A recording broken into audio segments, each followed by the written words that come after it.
Բարև ձեզ հարգելի հայրենակիցներ, ուրեմն իմ վերջին տեսաուերցը լայն արձագանքներ գտավ, անգամ մարդիկ ստեղ Լոս Անջելեսում փողոցում մոտենում են, ասում են, դու վիդեոյի տարան ես եւ այլն, ինչը շատ հաճելի է։ Իհարկե որոշ մարդիկ էլ կային, ու այդպիսի մարդիկ միշտ լինելու են, որ օրինակ գրում էին, դու հայ ժողովրդին քարքենի ես անվանում, վիդեոն չեն նայում, մի նախադասություն լսում են, նույնն էլ ուրեմն սրանից երևի մոտ 2 ամիս առաջ ես վիդեո է գցել ու ասել էի, որ ուրեմն քննադատել էի այն մարդկանց, ովքեր դրսի անձնագիր ունեցող հայերին անընդհատ դու դրսի շպիոն ես եւ այլն ու ասել էի դուք ոչխար չեք, նրանք էլ են մեր հայերը,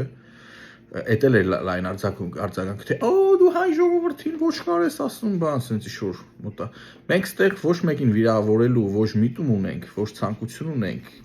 Մեր էջ միակ նպատակը այն է, որ քննարկենք, հասկանանք, միգուցե ինչ-որ տեղ մեր մեղքով է, որ մենք ունենք այն ինչ ունենք ու այսօր ենք։ Այս վիդեոն ուզում եմ ուղղակի մի քիչ ավելի ինտերակտիվ անեմ, խնդրում եմ մի քիչ ակտիվ եղեք, ուրեմն քարքենության հետ կապված, ուրեմն քարքենի ենք, թե քարքենի չենք, որ հասնում ենք Լոս Անջելես ու Երևանից մեր հետ նիվա ենք բերում, որ ստեղ քշենք։ Մնացեք, ձեր նիվեն Երևանում քշեք։ Քարքենի ենք, թե քարքենի չենք, որ iPhone 14-ից հետո 15-ն ենք վերցնում միանգամից, 15-ից հետո 16-ն ենք վերցնում միանգամից, մինչդեռ այս հեռախոսները հետից 5-6 տարի կծառայեն։ Ուրեմն քարքենի ենք, թե քարքենի չենք, որ տուն-տեղ ծախում ենք շատ դեպքերում, Մեքսիկայի չոլերով գալիս ենք Ամերիկա,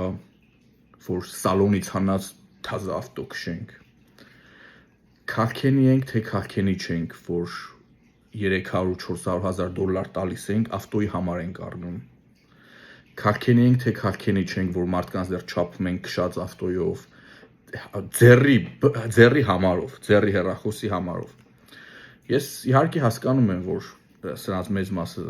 մարդիկ կասեն, որ դա մարդիկ հնարավորություն ունեն, անում են, բայց ես ձեզ վստահեցնում եմ, հարգելի հայրենակիցներ, ես էլ եմ բիզնեսի մարդ, ես էլ եմ գումար աշխատում, ոչ մեկը հալալ քրդինքով, արդար քրդինքով աշխատած 400 հազար դոլարը չի տանի տա, հավատացնում եմ ձեզ, ավտոյի հեռախոսի համար առնի էլի։